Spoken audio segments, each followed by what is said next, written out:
Você ir bem nos exercícios é um sinal bom.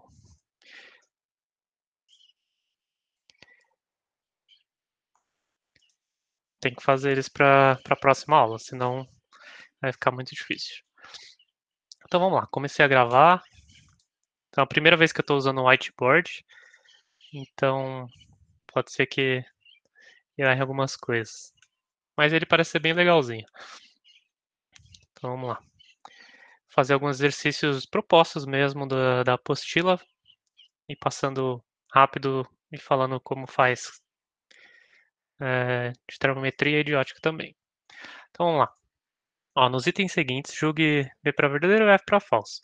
A temperatura está associada à medida de energia e agitação das moléculas constituintes do corpo. Como a gente viu, né, lá na primeira aula, isso é verdadeiro.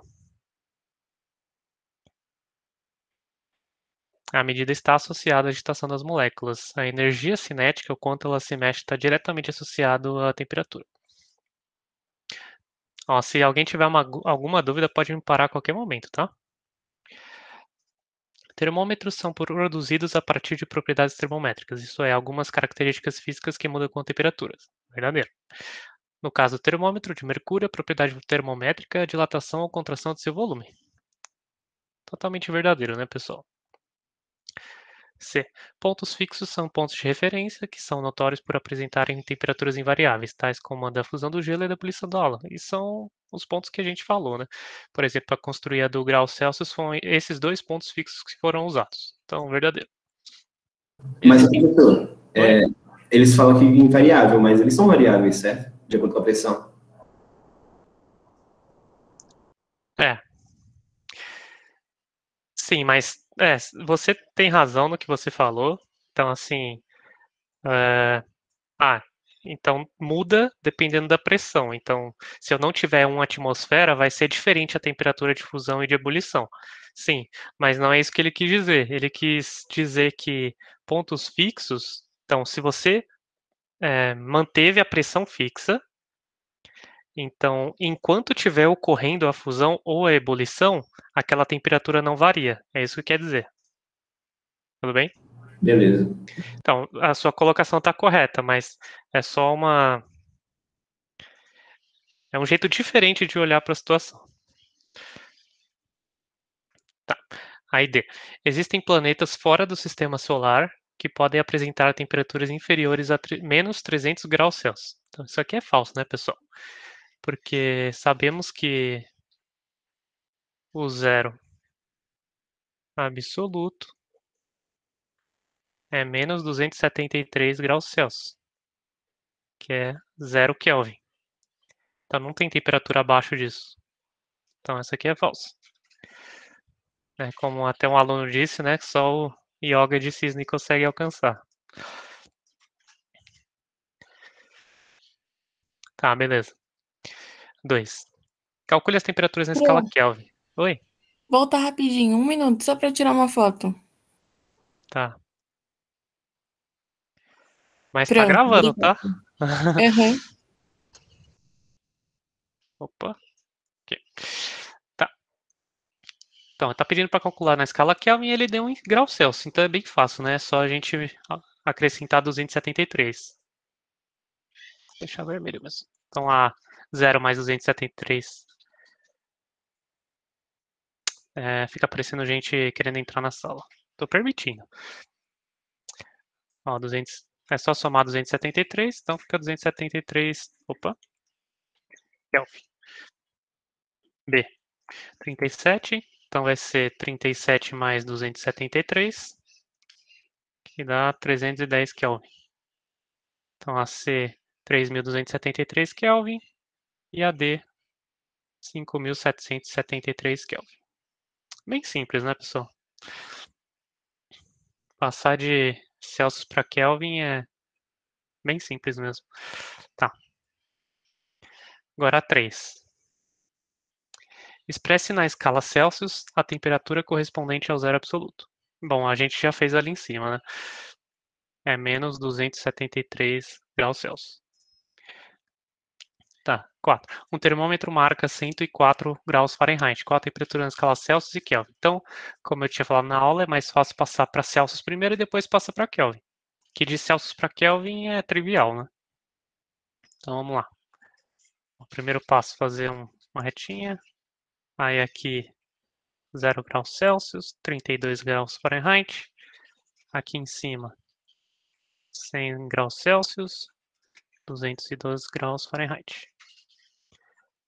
É aqui no meio o que ele deu, que é 104 graus Fahrenheit. E aqui é a temperatura, digamos, graus Celsius que eu quero descobrir. Então, fazendo aquela regrinha, o menor pelo maior, menor pelo maior. Então vai ficar A sobre 100 é igual a 104 menos 32 dividido por 180. Se alguém não entender uma passagem, pode me parar, tá? Então, o A vai ser igual a 10 vezes, que vai dar 72 sobre 18.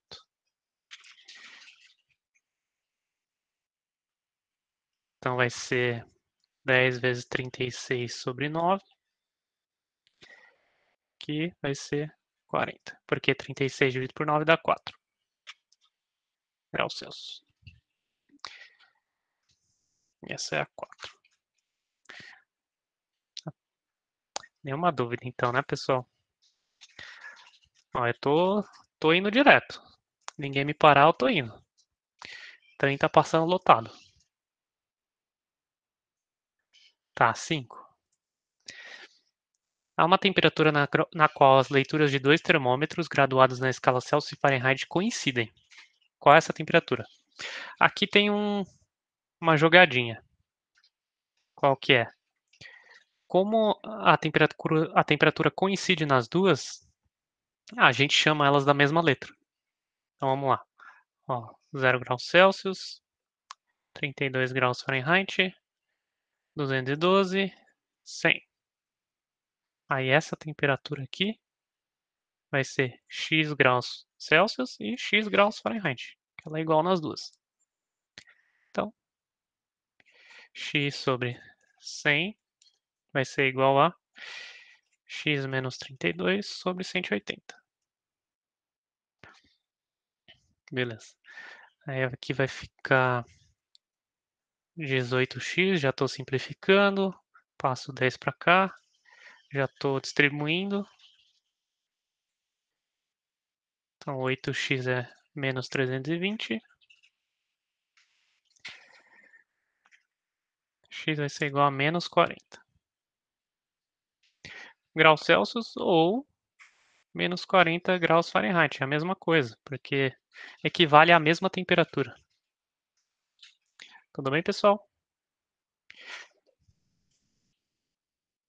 Aí alguém pode... Ô, professor, Oi? no SI é Fahrenheit, né? Não, Fahrenheit não, Kelvin, desculpa. Uhum. No SI é Kelvin, exatamente. Aí alguém poderia observar, menos 40 está abaixo disso aqui. Então, você fez uma representação errada aqui. Tá, mas como eu falei na aula, não tem problema se for negativo, funciona do mesmo jeito. Não esquenta com isso.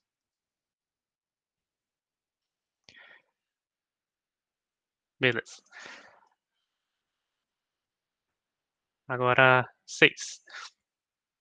Termômetro graduado na escala X, que a gente não sabe qual que é, marca 20 para a temperatura do gelo fundente e 70 para a temperatura de ebulição. Pede-se qual a equação que relaciona a X e a escala Celsius. Então vamos lá. Ó, ele falou que 20 quando o gelo está fundindo e 70 quando a água está ebulindo. Certo. Isso. Aí ele pede a relação. Tá.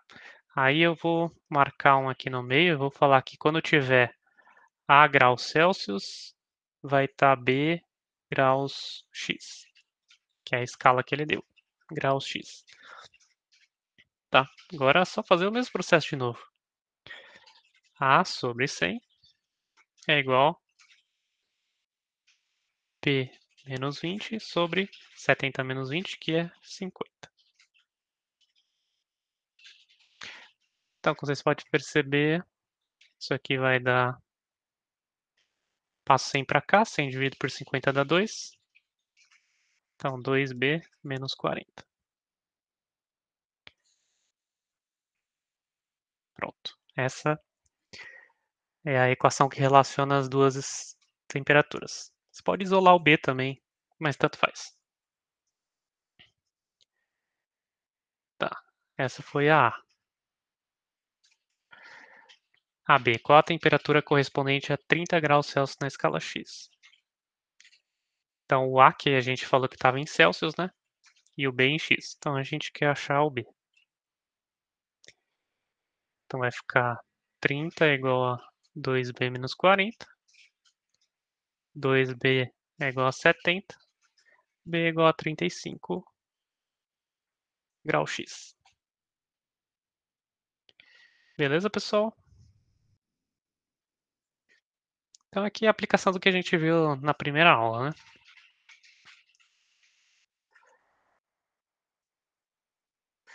Ok, agora um pouquinho da segunda aula a gente vai ver. Que a gente viu que macete. Tá, durante o preparo do chá, uma dona de casa aquece meio litro de água desde 15 até 85 graus Celsius, através da chama de fogão. Sendo o calor específico da água 1, determine a capacidade térmica. Aí beleza. Como a gente viu, dá até para tirar por aqui, ó. Ó, essa aqui é a do que macete. Esses dois termos aqui, dá para você juntar em Czão, que é a capacidade térmica. Então, capacidade térmica é simplesmente a massa vezes o Czinho. Vai ser 500 vezes 1, que dá 500 cal por grau Celsius. Beleza. B. A quantidade de calor fornecido pelo fogão para o aquecimento da água. Ok. Tá, e aqueceu de 15 até 85. Então agora usa aqui macete mesmo. Aí eu já posso colocar o 500 aqui. 85 menos 15.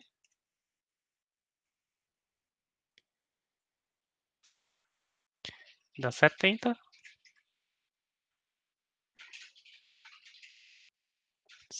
35.000 calorias. Certo. Agora C. Após o preparo, a água é retirada do fogão esfria-se de 80 a 60 graus Celsius. Aí determinar a quantidade de calor perdida agora. Então é a mesma coisa da B, né? Agora ele vai perder, a gente vai ver um sinal negativo. Então é 500 vezes 60 menos 80. Então é 500 vezes menos 20.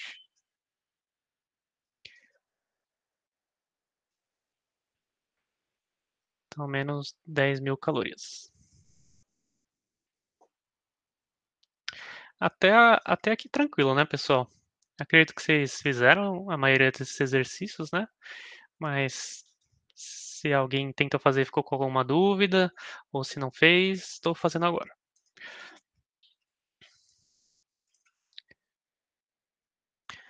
Então, próximo. Ó, o cozinheiro dispõe de 2 caldeirões de água, sendo um a 80 e outro a 20. Quais são as massas que ele deverá pegar de cada um dos caldeirões para obter uma mistura de 30 litros a 60 graus Celsius? Tá, e beleza. Aí esse exercício, então, ele tem 2 caldeirões, um a 80 graus Celsius e outro a 20 graus Celsius. Ele vai pegar um pouco de água dos dois, fazer uma mistura e vai obter uma mistura de 30 litros a 60 graus Celsius.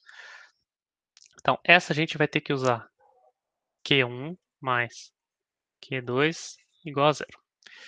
Então, a soma dos calores recebidos e perdidos e cedidos essas duas massas de água vão ser iguais a 0. Isso significa que está conservando a energia. No final das contas, é isso. Então, vamos lá. Ó, esse Q1 aqui vai ser da água que está a 80 graus.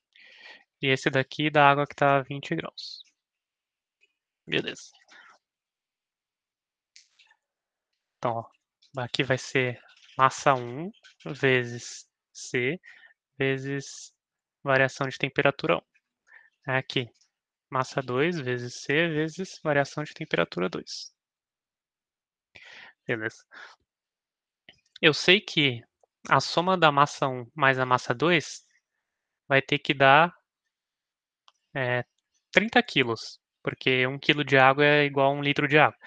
Então, isso aqui significa 30 quilos. Então, a soma dessas duas massas tem que dar 30 quilos. Então, eu posso escrever desse jeito aqui, ó, que M1 é X, aí o M2 vai ser, vou colocar 30.000 menos X, porque a soma deles dois tem que dar 30.000 gramas. Muito bem. Aí o C eu já vou colocar que é 1.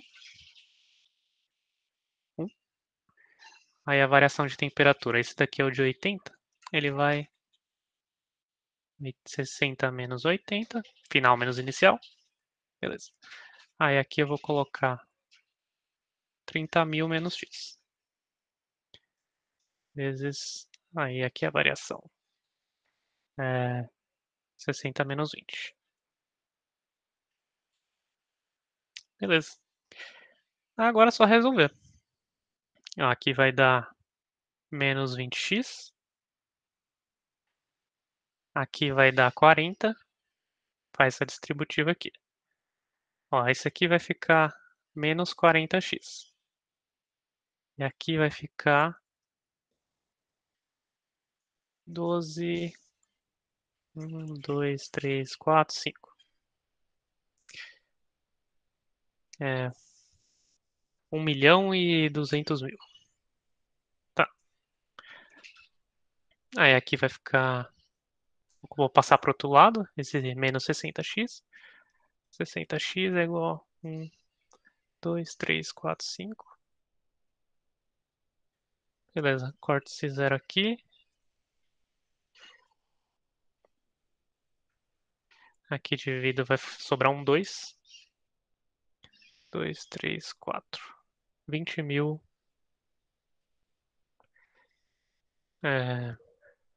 gramas. Vai ser a massa do primeiro. Aqui, 20 quilos. Daí a massa do segundo, que eu vou voltar a chamar de M1. Aí o M2 vai ser o restante, né? Se tinha 30 quilos, esse tem 20, esse aqui vai ser 10. É isso que ele perguntou, as massas que ele deverá pegar de cada um. Do de 80 a 20 quilos e do de 20 a 10 quilos. Tudo bem, pessoal?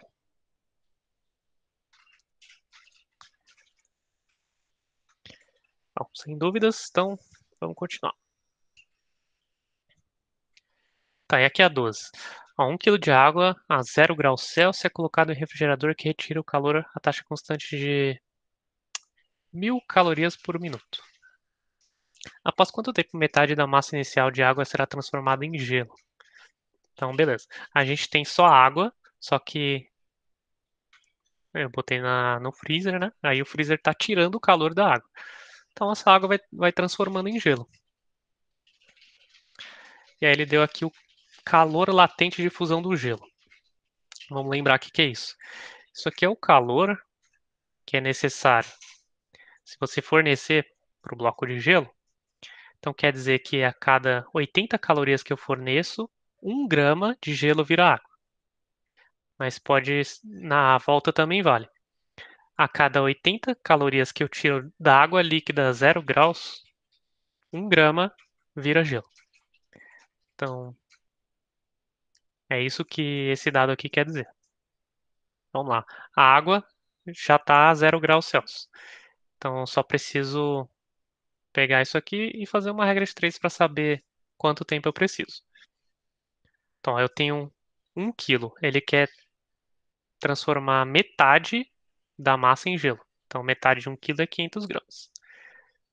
Então, 500 gramas de água em gelo. Aqui dá até para fazer por regrinha de 3, ó, para saber quanto de energia precisa. Ó, para 1 grama, preciso de 80 calorias. Então, para 500 gramas, X.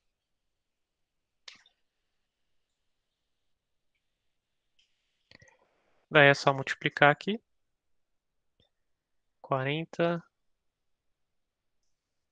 mil calorias. Beleza, isso é o que eu preciso retirar da água. Mas se o refrigerador tira 1000 calorias por minuto, eu preciso de 40 mil. Então, em 40 minutos, eu vou ter conseguido fazer isso. Transformar esses 500 gramas de água em gelo. Tudo bem? Ô, professor, nessas transformações de calor latente e calor sensível, quando a gente não utiliza a regra de 3, a gente utiliza a fórmula do que macete também? Essa não é bem o que macete. Essa vai ser assim, ó. O calor vai ser igual. Opa, pera aí que ele transformou. E rapidinho, você já passou isso pra gente? Porque eu não tô lembrando. Aí talvez eu dormi, não sei. Não, Então, eu segui a apostila da etapa e, tipo, eles não dão no texto teórico, eles deixam para vocês aprenderem nos exercícios. Então, por isso que é importante vocês fazerem exercício. Assim, várias coisas da matéria só tem nos exercícios. Eu acho que eles deixaram intensivo assim porque não dá para passar tudo em 6 meses. Então, mas realmente eu também não lembro de ter dado na aula, mas eu espero ter explicado bem o que é calor latente aqui na questão. Vocês conseguiram entender? Certinho. Deu sim, mas depois eu vou ter que dar uma estudada. Obrigado, professor. Uhum, beleza. Tá. Então, a fórmula vai ser assim: a quantidade de calor vai ser o calor latente vezes a massa.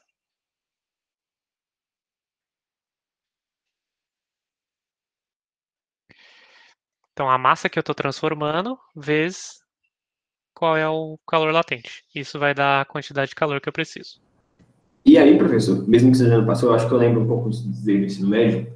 Então, a quantidade de energia necessária fornecida, então retirada do sistema, seria o calor necessário para diminuir a temperatura da água, ou elevar, né, por exemplo, até 0 graus Celsius, mais essa temperatura, mais essa energia, na verdade, né, para transformar a água em gelo, certo? Uhum. Aí seria o somatório dessas duas. Isso, exatamente. Beleza, certinho, então, valeu. Tem como repetir essa questão do porquê usar 80 calorias por grama? Sim. Então, esse 80 calorias por grama é o calor latente de fusão do gelo. Ó, quando a água líquida chega a 0 graus e você continua tirando o calor nela, continua tirando a energia térmica, ela começa a transformar em gelo. Então, como que acontece isso? Aí o calor, a gente usa o calor latente para saber o quanto de energia eu tenho que tirar para aquela água transformar em gelo. Então, o que esse número quer dizer? 80. A cada 80 calorias que eu tiro dessa água líquida, 1 grama vira gelo. Tudo bem, Vitor? Então, é isso que essa grandeza quer dizer. Então, se eu preciso transformar 500 gramas de água em gelo, quantas calorias vão ser? Então, é uma regrinha de 3 no fundo, né? Beleza. Tá. Aí vai ter uma agora, que eu peguei, que vai falar do calor de vaporização. Que é calor latente de vaporização. É a mesma ideia. Então vamos lá. Ó, a água é colocada em um recipiente aberto e recebe calor de uma fonte de potência constante igual a 270 calorias por minuto. Após 20 minutos do início da ebulição, a massa de água contida no recipiente diminui 10 gramas. Determine o calor de vaporização da água. Aqui ele não deu o calor de vaporização, ele quer que a gente descubra. Então, primeiro, ó, vamos analisar primeiro o enunciado. A quantidade de massa de água diminuiu em 10, ou seja, 10 gramas virou vapor, virou gás. Tudo bem? Aí dá pra gente saber também quanto de energia foi fornecido para a água. Ó, a fonte de potência fornece 270 calorias por minuto e passou 20 minutos. Então, ó, o calor fornecido vai ser 270 vezes 20. Isso vai dar 5.400 calorias.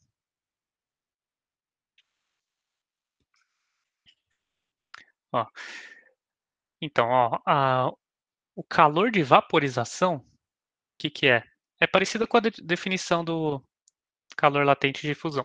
Calor latente de vaporização, o que é? É a quantidade que eu tenho que fornecer para 1 grama de água vaporizar. 1 grama de água que está a 100 graus Celsius, líquido, virar vapor.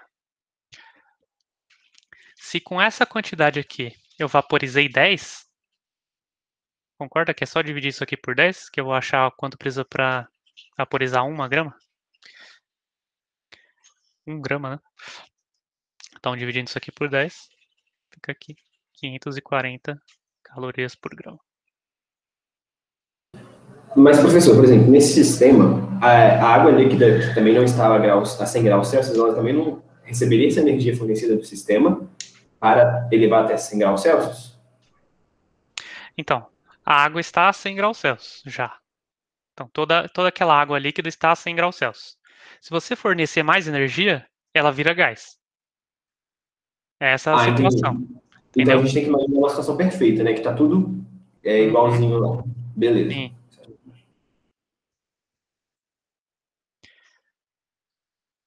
Que aqui ele falou, né? Ó, após 20 minutos do início da ebulição. Então, no início da ebulição, tá tudo a 100 graus Celsius. E passou 20 minutos disso. Beleza? Tá. Então, acabou os exercícios de termometria que eu queria fazer. Deixa eu fechar aqui. Pronto. Agora, no Open Board, vamos pros de ótica. Então, essa 1 é bem simplesinha, né? Sob luz solar, a grama é verde porque... Então, antes de ler as alternativas, é aquela brincadeira, né, que eu falei com vocês, que as coisas são das cores que elas não gostam, porque elas recebem, elas jogam fora. Então, nesse sentido, a grama seria verde porque ela não gosta do verde e joga a luz verde fora. Então, vamos ver se tem alguma alternativa que tem alguma coisa a ver com isso. Absorve acentuadamente a luz verde. Então, não, né? B, reflete acentuadamente a luz verde. Sim. Ela não gosta do verde, ela joga fora. Então, pronto. A B é a certa. C. A vista apresenta grande sensibilidade ao verde e ao roxo. Não faz nem sentido, né? D. Todas as cores do espectro solar são refletidas, exceto o verde. Isso aqui é o contrário, né? Para a gente ver o verde da planta, ela tem que ser refletida. Senão, não chega no nosso olho, como é que a gente vai ver? E. O espectro solar é predominantemente verde. Isso aqui é muito falso, né? Senão o Sol seria verde. Beleza, 2. Um muro de 2 metros de altura produz uma sombra de 60 centímetros. No mesmo instante, um prédio produz uma sombra de 15 metros. Determine a altura do prédio. Então, aqui, esse no mesmo instante é bem importante que seja no mesmo instante e no mesmo local. Porque, por exemplo, se estiver no outro lado do mundo, essa questão não faz sentido. E por que no mesmo lugar e no mesmo instante faz sentido? Porque... Vou tentar... Ih, não tô com amarelo aqui, mas vai. O meu sol vai ser verde. Tem uns raios aqui. Aí os raios de luz, se estiver no mesmo lugar, eles chegam paralelos. Daí eu vou fazer um prédio aqui. E a sombra dele. E a mureta aqui é a sombra dela. Beleza. Aí o mesmo ângulo que esse raio aqui vai fazer, ele vai fazer aqui também. Aí que vem a sacada. Eles vão formar triângulos semelhantes. Porque esse... Opa, tirar da reta. Esse ângulo vai ser igual a esse. Bom, esse é o ângulo reto. Como é um triângulo retângulo, se tem um ângulo igual, o outro também vai ser igual. Pronto, é semelhante.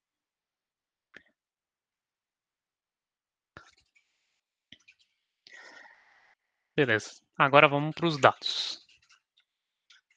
Tá, e fala que esse muro tem 2 metros de altura.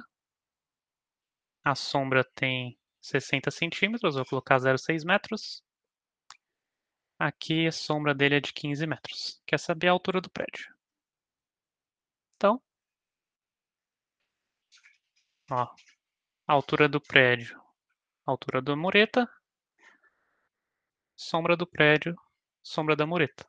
Então, a altura do prédio vai ser 30 sobre 0,6, que dá 300 dividido por 6, que dá 50 metros.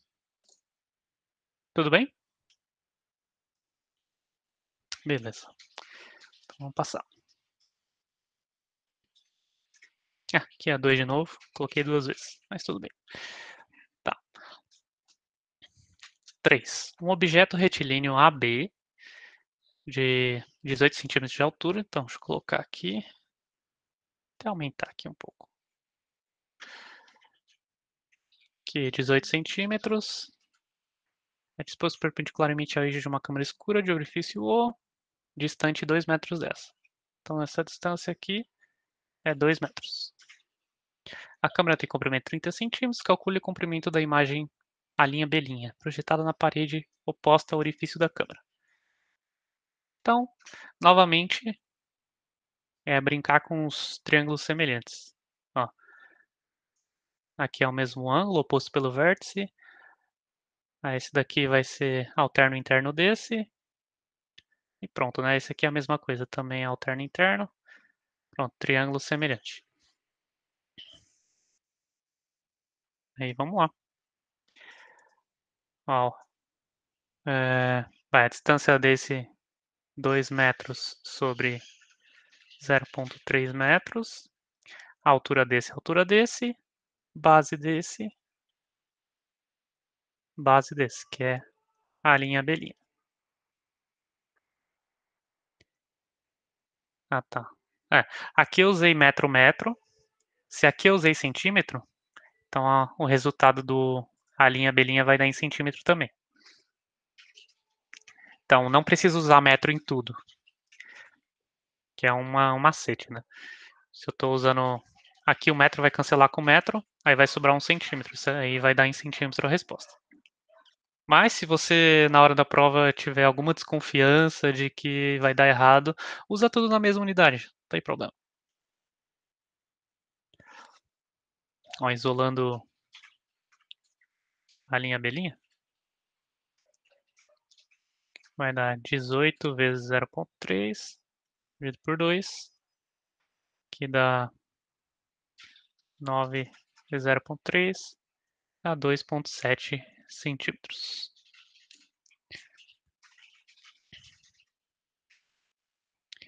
Beleza. Alguma dúvida?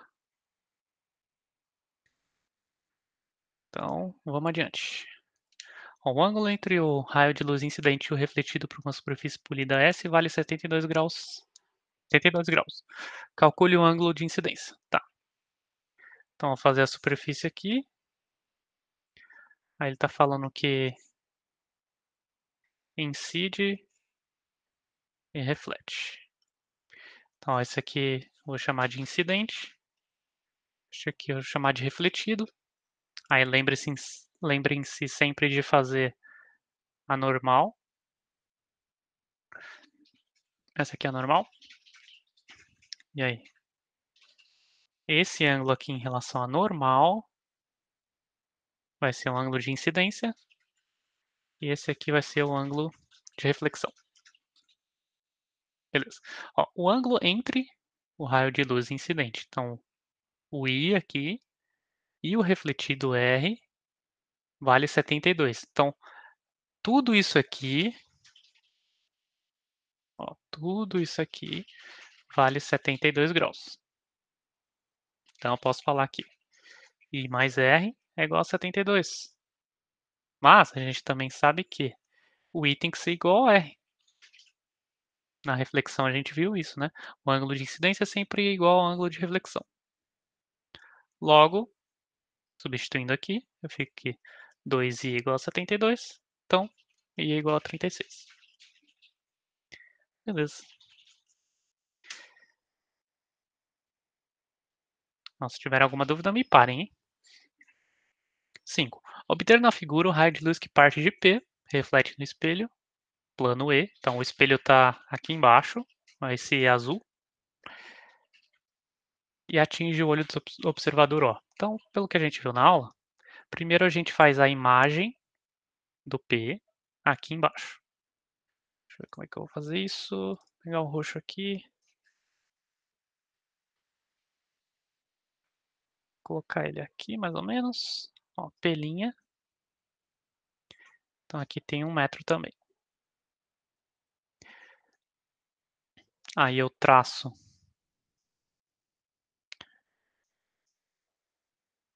uma reta aqui com o olho. Aí aqui eu já vou apagando para não ficar um traçado contínuo no outro lado do espelho, né? Porque aqui não é o raio de verdade. Só o prolongamento dele. Aí eu tenho esse ponto aqui, que é o ponto que incide no espelho. Posso dar até um nome para ele, vai, vamos dar o nome de A. Aí o próximo passo é fazer uma reta de P até A. Pronto, acabou. Então esse é o caminho que a luz faz. Ela vai do objeto que está iluminando, bate no espelho e vai até o olho. Então essa é a trajetória da luz. Beleza. 6. Utilizando o enunciado do exercício anterior, calcule a distância percorrida pela luz. Beleza. E aqui eu fiz de novo aquilo.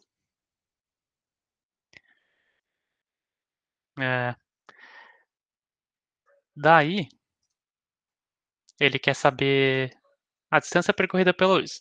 Então a distância é a soma dessa trajetória aqui mais essa daqui. Como que a gente vai descobrir isso?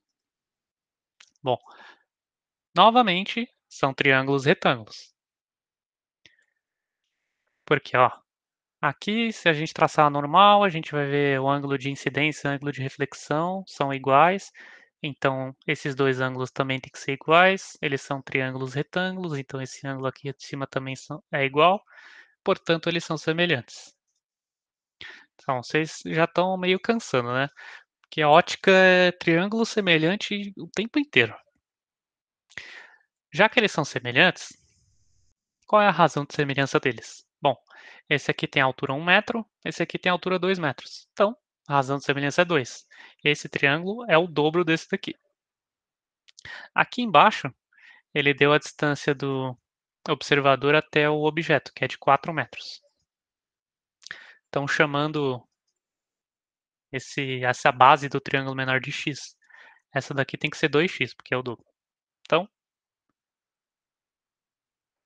3x tem que ser igual a 4 metros. Logo, x é igual a 4 terços de metro. Beleza. E agora? Bom, agora a gente aplica um Pitágoras aqui para descobrir essa hipotenusa. Então, vamos lá. Aqui que eu vou chamar de D. Ó, D ao quadrado é 1 ao quadrado mais x ao quadrado, que é 4 terços. 4 terços ao quadrado. Então, o D vai ser raiz quadrada de 1 mais 16 nonos, que é igual a raiz quadrada de 9 nonos mais 16 nonos, dá 25 nonos, que é 5 sobre 3. Beleza. E para descobrir esse, faça um novo Pitágoras? Pode fazer Pitágoras de novo. Ou você pode lembrar que eles são semelhantes, que tudo que tem aqui, todas as medidas aqui é o dobro. Então isso aqui é 2D. Então, 10 terços. Então, distância percorrida, 5 terços mais 10 terços, 15 terços, que é 5 metros. Cadê total aqui? Tudo bem? Um pouquinho mais elaborado esse exercício, hein?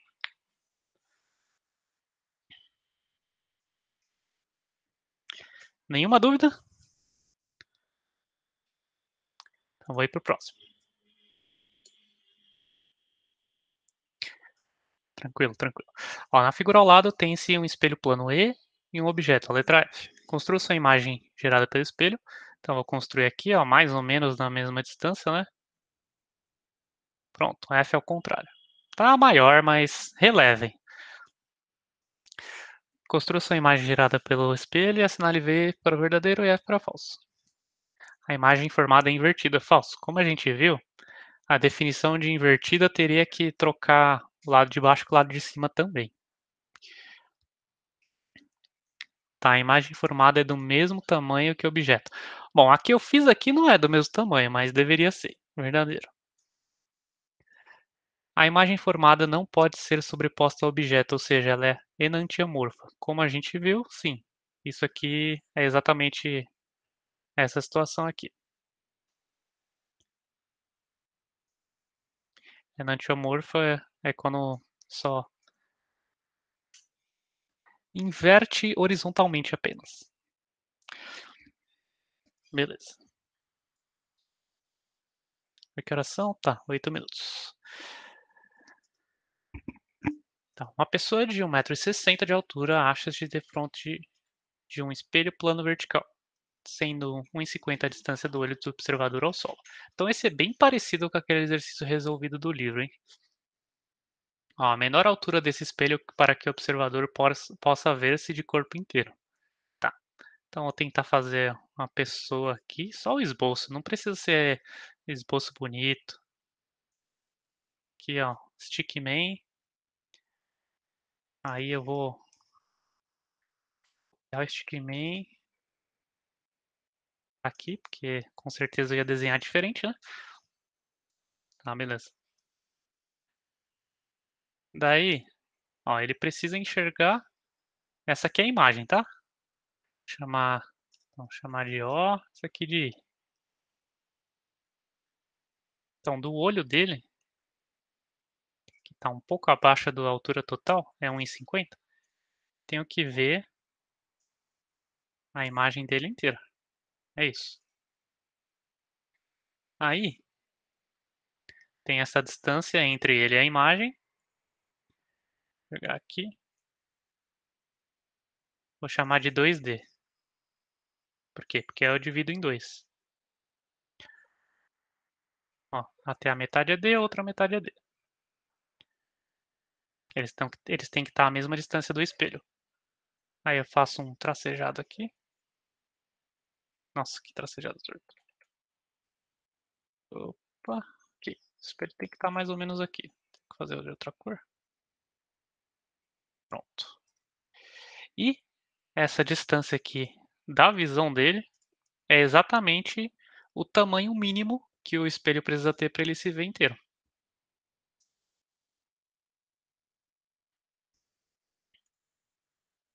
Beleza. Aí, como vocês podem perceber, ó, aqui mais uma vez triângulos semelhantes, né? Ó, tem esse ângulo aqui, esse ângulo aqui. Aí esse ângulo é compartilhado pelos dois. E aí tem esse ângulo aqui, esse ângulo aqui. Então, triângulos semelhantes. Esse daqui e o grandão. Beleza. A essa altura aqui é 1,60.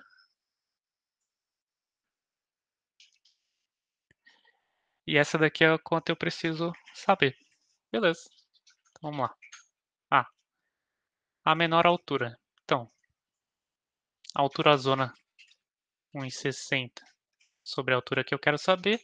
Então, agora, qual outra distância ou medida do triângulo que a gente sabe? Bom, a gente sabe a altura dele. Ah, mas aqui é D, eu não sei quantos que vale D. Mas você sabe a razão de semelhança.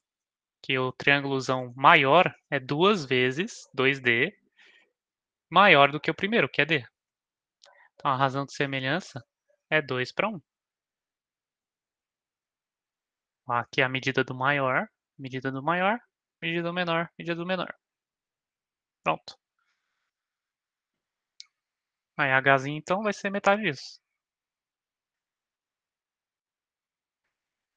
Opa, 0,80 metros. Que é 80 centímetros. Beleza. P. A distância que a borda inferior do espelho está do solo. Então ele quer saber isso aqui, ó. Vou colocar de outra cor. Fazer uma reta aqui, que é o suposto solo. Ele quer saber essa distância aqui agora, ó. Então aproveitar que ele quer saber essa distância para fazer mais triângulos aqui que também vão ser semelhantes. Ó, retângulo, retângulo. Esse ângulo é compartilhado pelos dois. E esse aqui é igual, que está na mesma reta. Bom, semelhantes. E a razão de semelhança é 2 de novo. Beleza. Qual que é essa altura aqui? 1,50. Aqui eu vou chamar de H2. Então, 1,50 sobre H2 é igual a 2 para 1. Mesmo raciocinando de cima. Então, H2 vai ser metade de 1,50, que é 0,75 metros, 75 centímetros. Beleza. C. A altura do espelho e a distância do solo dependem da distância do observador ao espelho? Então, aqui a resposta é não. Em nenhum momento a gente teve que supor algum valor para essa distância. Ô, A gente fez professor, uma... Oi? desculpa, esse H2, ele seria o H ômega? Não, aqui eu Ou- defini H2. Pera, eu não usei nenhum H1. Aqui é 2, né? É que o meu 2 saiu meio estranho. Ah, é que eu Desculpa. confundi muito, achei que era um H ômega, eu, caramba. Não, tá. Ó, H2. Ah, sim. Aí é 1,50, porque você está fazendo proporção de 1,50 pela altura do maior, pela altura menor. Uhum. O 2D sobre 1D, os D se anulam, aí fica 2 sobre Isso. 1. Aí vai. Ah, não, beleza. Isso mesmo. Então foi o mesmo raciocínio do triângulo aqui em cima. Sim. Uhum, é isso mesmo. Ah, desculpa pelo H ômega. É que a gente tá fazendo na pressa aqui e acaba saindo meio estranho mesmo. Tá, prof, qual vai ser o tema da próxima aula? A gente vai continuar a ótica. A gente já vai ver espelhos e lentes. Esféricos, né? Espelhos esféricos e lentes. Então, se preparem. Então, beleza. A gente tem mais 1 minuto, né? Se não me engano.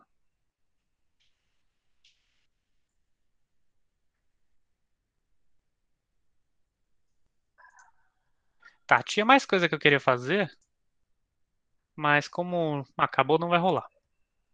Então faltou só os exercícios de refração, então, pra gente ver. Na próxima aula, então, no começo a gente vê alguns. Eu posso até entrar mais cedo, porque nossa aula começa 8h20, né? Eu posso começar 8h10.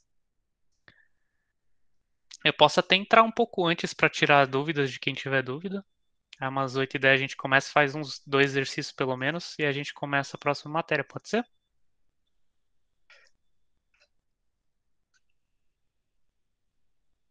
Pode ser.